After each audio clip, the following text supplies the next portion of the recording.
मित्रों नमो नमः। मैं Julie Bharti medium classes channel में आप सभी का हार्दिक स्वागत है। आज हम आपके लिए लेकर आए हैं शिवराज विजय के 29 अति महत्वपूर्ण बहुविकल्पीय प्रश्न जो कि हर एग्ज़ाम में पूछे ही जाते हैं। आज से हमने बहुविकल्पीय प्रश्नों की सीरीज़ स्टार्ट की है, तो भारती मीडियम क्लासेस चैनल को सब्सक्राइब कर लें और बेल आइकन बटन दबाकर ऑल पर क्लिक कर लें। तो चलिए स्टार्ट करते हैं। फर्स्ट क्वेश्चन है, शिवराज विजयम के रचयिता कौन हैं? क अंबिकादत्त व्यास, ख कालिदास, ग भवभूति, घ दंडी। तो सही आंसर है क अंबिकादत्त व्यास। शिवराज विजयम अंबिकादत्त व्यास की रचना है। सेकंड क्वेश्चन है, शिवराज विजयम क्या है? क गद्य, ख नाटक, ग काव्य, घ ऐतिहासिक उपन्यास। तो सही आंसर है घ ऐतिहासिक उपन्यास। शिवराज विजयम एक ऐतिहासिक उपन्यास है क्योंकि इसकी जो कथा है वो मुगल ऐतिहासिक कथा है। ठीक है। नेक्स्ट क्वेश्चन है नंबर थर्ड, शिवराज विजयम का मंगलाचरण। का ऑप्शन है अंबिकादत्त व्यास द्वारा लिखा गया है, खा है महाभारत से उद्धृत किया गया है, ग है श्रीमद् भगवत गीता से उद्धृत किया गया है, घ ऑप्शन है श्रीमद् भागवत पुराण से उद्धृत किया गया है। सही आंसर है घ श्रीमद् भागवत पुराण से उद्धृत किया गया, यानी कि शिवराज विजयम का जो मंगलाचरण है वह श्रीमद् भागवत पुराण से लिया गया है। क्वेश्चन नंबर 4, शिवराज विजयम में कितने विराम हैं? शिवराज विजयम में विराम कितने हैं? सबसे पहले आपको पता होनी चाहिए कि शिवराज विजय जो रचना है अंबिकादत्त व्यास की, वह किस में विभाजित है? विरामों में और निश्वासों में। कैसे, कितने विराम हैं उसमें? का ऑप्शन है 2, खा 3, ग 4, घ 12। तो शिवराज विजयम में 3 विराम हैं और प्रत्येक विराम में 4-4 निश्वास हैं। इस तरह से शिवराज विजय में 12 निश्वास हैं। क्वेश्चन नंबर 5, शिवराज विजयम की रचयिता कहाँ के प्राध्यापक थे? का ऑप्शन कानपुर, खा पटना, ग दिल्ली, घ जयपुर। तो सही आंसर है पटना के। हमने आंसर टिक कर रखे हैं जिससे आपको ये आंसर माइंड में छप जाएंगे, याद रहेंगे कि कौन सा आंसर मैम ने बताया था। ठीक है, तो खा ऑप्शन पटना सही है, पटना के प्राध्यापक थे। क्वेश्चन नंबर 6, शिवराज विजय में कहाँ की घटना का वर्णन है? क महाराष्ट्र, ख राजस्थान, ग दिल्ली, घ बिहार। तो शिवराज विजयम जो घटना है वो महाराष्ट्र की घटना है। ठीक है, ऐतिहासिक उपन्यास है और इसका नायक कौन है? शिवाजी। ये आपको बहुत ज़रूरी है याद रखना। क्वेश्चन नंबर 7, शिवराज विजयम में किस तरह की चेतना का प्रकाश है? क देशिक, ख प्रादेशिक, ग कालिक, घ राष्ट्रीय। तो शिवराज विजयम में राष्ट्रीय चेतना का प्रकाश है। क्वेश्चन नंबर 8, शिवराज विजयम में शिवाजी के अतिरिक्त और किसका चरित्र चित्रण है? क भैरव सिंह का, ख राम सिंह, ग गुजराल सिंह, घ मोहन सिंह। तो सही आंसर है ख हमारा राम सिंह, कि शिवराज विजयम में शिवाजी के अतिरिक्त राम सिंह का चरित्र चित्रण है। क्वेश्चन नंबर 9, शिवराज विजयम का विभाजन है। अभी हमने आपको बताया था कि इसमें 3 विराम हैं और 12 निश्वास हैं। तो का ऑप्शन हमारा बिल्कुल ठीक है। किस में विभाजन है? निश्वास में। खा ऑप्शन अध्याय बिल्कुल गलत है, गा ऑप्शन उच्छ्वास बिल्कुल गलत है और घा ऑप्शन खंड ये भी बिल्कुल गलत है। तो आपको याद रखना है शिवराज विजयम का विभाजन किस में है? निश्वास में। क्वेश्चन नंबर 10 स्टार्ट करने से पहले आपको बता दें, यदि आपको ग्रामर की क्लास पढ़नी है, टीजीटी, पीजीटी, जीआईसी और टेट की तैयारी कर रहे हैं, तो भी नीचे डिस्क्रिप्शन बॉक्स में प्लेलिस्ट का लिंक दिया हुआ है जहां पर संस्कृत व्याकरण और संस्कृत लिटरेचर की सभी वीडियोस की लिंक दिए हुए हैं। ठीक है, यदि आपको शिवराज विजय के प्रथम सर्ग का कथानक सुनना है तो आई बटन पर क्लिक करके आप सुन सकते हैं। चलिए नेक्स्ट क्वेश्चन है 10, शिवराज विजयम काव्य की रीति है। रीति बहुत इंपॉर्टेंट क्वेश्चन है। का पांचाली, ख वैदर्भी, ग गौड़ी, घ भूरसैनी। तो सही आंसर है का, शिवराज विजयम की रीति है पांचाली। ठीक है, बहुत इंपॉर्टेंट क्वेश्चन है, इनको छोड़ना नहीं है, आपको याद करना है अच्छे से।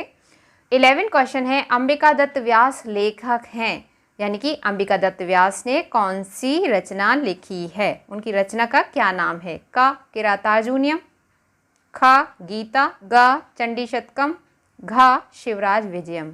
तो अंबिका दत्त की रचना का क्या नाम है, ऑप्शन घ शिवराज विजयम।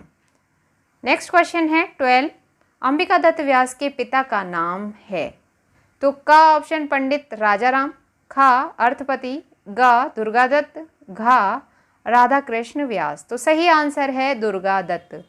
अंबिका दत्त व्यास के पिताजी का नाम है दुर्गादत्त। आप दत्त से याद रखिए, अंबिका दत्त, दुर्गादत्त। ठीक है, इस तरह से याद कर सकते हैं। क्वेश्चन नंबर 13, अंबिका दत्त व्यास का जन्म हुआ था, कहाँ हुआ था। क ऑप्शन उत्तर प्रदेश में, ख राजस्थान में, ग मध्य प्रदेश में, घ कश्मीर में। तो सही आंसर है राजस्थान में। अंबिका दत्त व्यास जी का जन्म राजस्थान में हुआ था, लेकिन जन्म स्थान अलग है और कर्म स्थान अलग है। ठीक है, तो ये याद रखना है, राजस्थान में जन्म हुआ था।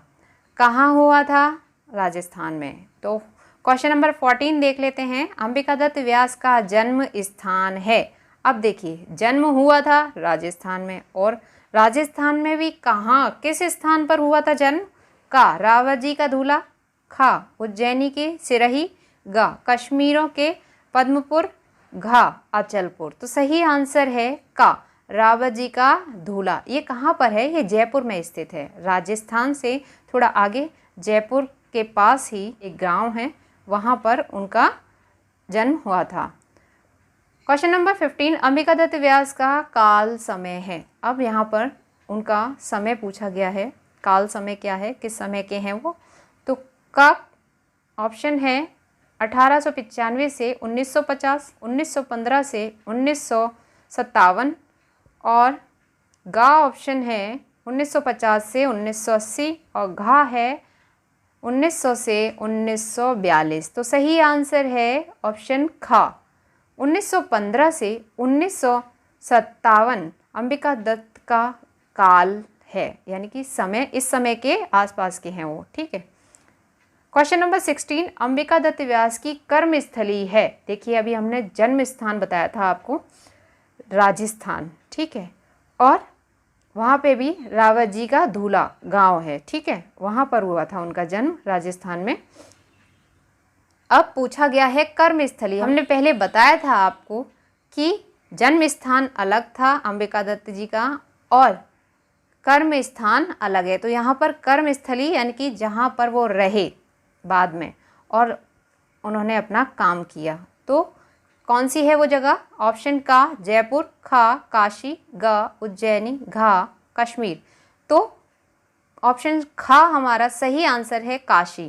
काशी में उन्होंने कर्म किया, यानी कि वो रहे थे, तो उनकी कर्मस्थली काशी है। क्वेश्चन नंबर 17, अंबिका दत्त व्यास को भारत रत्न की उपाधि मिली। का ऑप्शन है भारत सरकार से, ख ऑप्शन है राज्य सरकार से, ग ऑप्शन है हमारा संत समुदाय से, और घ अंतिम जो ऑप्शन है वो है काशी की महासभा से। सही आंसर है काशी की महासभा से।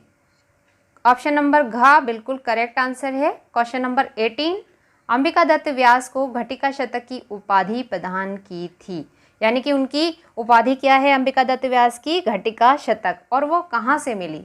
ठीक है, तो का ऑप्शन गुरुओं ने दी, ख ऑप्शन संत समुदाय ने दी, ग ऑप्शन ब्रह्मा अमृत वर्षिणी सभा ने दी, या घ विद्वानों ने दी। तो सही आंसर है ग ब्रह्मा अमृत वर्षिणी सभा से उनको घटिका शतक की उपाधि मिली। तो अंबिका दत्त व्यास को घटिका शतक की उपाधि क्यों मिली, क्योंकि उन्होंने एक घड़ी यानी कि 24 मिनट के अंदर 100 श्लोकों को बनाया था, और इसीलिए ब्रह्मा अमृत वर्षिणी सभा ने इनको ये घटिका शतक की उपाधि दी। चलिए नेक्स्ट क्वेश्चन देख लेते हैं। भारतेंदु हरिश्चंद्र ने अंबिका दत्त व्यास को कहा था, क्या कहा। क शतावधान, ख व्यवहार कुशल, ग सुकवि, घ अक्षरारंभ, वैयाकरण। तो सही आंसर है गा, सुकवि। यानी कि भारतेंदु हरिश्चंद्र ने इन्हें सुकवि कहा है, क्योंकि भारतेंदु मंडली ने इन्हें सुकवि पद से विभूषित किया है। नेक्स्ट क्वेश्चन देख लेते हैं।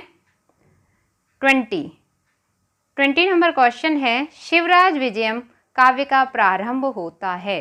तो यदि आपने शिवराज विजय का कथानक नहीं सुना है तो नीचे प्लेलिस्ट का लिंक दिया हुआ है, क्लिक करके आप सुन सकते हैं कि कहाँ से शुरू हुई और कैसे हुई शिवराज विजय की कथा स्टार्ट। ऑप्शन का सूर्योदय वर्णन से, खा कोणार्क यात्रा से, गा रघुवीर सिंह की तोरण दुर्ग से, घा हनुमान मंदिर के वर्णन से। तो सही आंसर है सूर्योदय वर्णन से। आपको एक चीज़ बता दें कि आप जो भी रचना तैयार कर रहे हैं जिस भी राइटर की, उसका कथानक आपको पता होना चाहिए। कथानक आपको पता होगा तो बहुत सारे क्वेश्चंस आप एग्ज़ाम में उस कथानक से ही सॉल्व कर देंगे। और सभी रचनाओं का कथानक सुनने के लिए आप नीचे डिस्क्रिप्शन में प्लेलिस्ट का लिंक दिया है। नेक्स्ट क्वेश्चन है, शिवराज विजयम का उपजीव्य है। का मुगल इतिहास प्रसिद्ध, खा अंग्रेज इतिहास प्रसिद्ध, गा बृहत कथा, घा ऑप्शन है गुप्त इतिहास प्रसिद्ध। तो सही आंसर है का मुगल इतिहास प्रसिद्ध। शिवराज विजय एक मुगल ऐतिहासिक घटना है जो शिवराज विजय में बताई गई है। शिवाजी हैं उसके नायक। ठीक है, नेक्स्ट क्वेश्चन यही है हमारा, देख लेते हैं शिवराज विजयम का नायक कौन है। तो शिवराज विजयम का नायक है शिवाजी। अंबिकादत्त व्यास ने इस रचना का नाम शिवराज विजयम इसीलिए रखा क्योंकि इसका नायक शिवाजी है। ठीक है, का ऑप्शन गौर सिंह बिल्कुल गलत है, खा अफजल खां भी गलत है, गा योगीराज भी गलत है। ठीक है, अब गौर सिंह क्या था, एक बटु ब्रह्मचारी था। योगीराज कौन थे, जो पर्वत शिखर से उतर कर आए थे काफ़ी सदियों बाद। और घा कौन है, शिवाजी का दुश्मन अफजल खां। ठीक है, तो सही आंसर नायक कौन है, शिवाजी। क्वेश्चन नंबर 24, शिवराज विजयम का प्रधान रस है। क वीर रस, ख श्रृंगार रस, ग शांत रस, घ करुण रस। तो शिवराज विजयम एक वीर प्रधान या वीरता प्रधान रचना है जिसमें शिवाजी की वीरता को दिखाया गया है, इसलिए इसका मुख्य प्रधान जो रस है वह वीर रस है। तो सही आंसर है का वीर रस। क्वेश्चन नंबर 25, गौर सिंह को यवन युवक को मारने पर उसके पास से प्राप्त हुआ था। जब गौर सिंह ने यवन युवक को मार दिया था तो उसे क्या मिला था उससे। का सोने का सिक्का, खा एक पत्र, गा कंचुक, घा बहुमूल्य रत्न। तो खा ऑप्शन हमारा सही है, एक पत्र। गौर सिंह के मारने पर यवन युवक को उसने उसको देखा कि उसके पास क्या है तो उसकी जेब में एक पत्र मिला। ठीक है, क्वेश्चन नंबर 26, गौर सिंह तलवार छिपाया था, यानी कि गौर सिंह ने तलवार कहाँ पर छिपा रखी थी। का श्याम सिंह के वस्त्र में, खा ब्रह्मचारी गुरु के वस्त्र में, ग कुटिया की छप्पर में, घ केले के पेड़ों के बीच में। तो गौर सिंह ने तलवार ऑप्शन गा कुटिया के छप्पर में छुपा रखी थी। जब यवन युवक आ जाता है और गौर सिंह को पता चल जाता है कि यवन आ गया है तो तुरंत गौर सिंह छप्पर में से तलवार निकालता है और यवन युवक की गर्दन को धड़ से अलग कर देता है, उसको मार देता है। क्वेश्चन नंबर 27, आकारशु शब्द सिद्धि होता है, किन शब्दों से मिलकर बना है। का अर्क धन सुप, ख क्री धन लुंग धन झी, ग क्री धन लुंग धन सिप, घ क्री धन लुंग धन मिप। तो सही आंसर है क्री धन लुंग धन झी से मिलकर बना है आकारशु। नेक्स्ट क्वेश्चन है, घटिका शतक की उपाधि से विभूषित किए गए हैं। देखिए क्वेश्चन को घुमाकर पूछ लिया गया, एग्जाम में भी ऐसा ही होता है कि क्वेश्चन को घुमा दिया जाता है, आंसर एक ही होता है। तो घटिका शतक की उपाधि आपको बताई थी, किसको मिली है, अंबिकादत्त व्यास को। तो सही आंसर है हमारा गा। का बाणभट्ट गलत है, खा भर्तृहरि भी गलत है, कालिदास भी गलत है। ठीक है, तो सही आंसर है अंबिकादत्त व्यास। घटिका शतक की उपाधि अंबिकादत्त व्यास को मिली थी। ठीक है, 29 और हमारा लास्ट क्वेश्चन है, धृता अवतार शब्द सिद्ध होता है।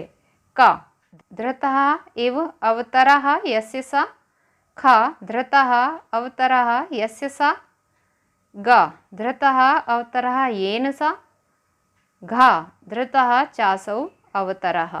तो सही आंसर है ग धृतः अवतरः येन सा। ठीक है, इस तरह से ये 29 बहुत इंपॉर्टेंट क्वेश्चंस हैं जो कि आपके एग्ज़ाम के लिए बहुत ही इम्पोर्टेंट है। आप याद कर लीजिए इनको, और भी आगे हम इसी तरह की सीरीज़ लाने वाले हैं और सभी रचनाओं की लाने वाले हैं। तो यदि आप TGT, UP TGT, PGT, GIC, प्रवक्ता संस्कृत विषय की तैयारी कर रहे हैं तो भारती मैडम क्लासेस चैनल को सब्सक्राइब कर लें और बेल आइकन बटन दबाकर ऑल पर क्लिक करें, जिससे कि हमारे नए वीडियोस की नोटिफिकेशंस आप तक पहुंच जाए। और ये बहुविकल्पी प्रश्न आपको पसंद आए हैं तो वीडियो को लाइक करें, शेयर करें।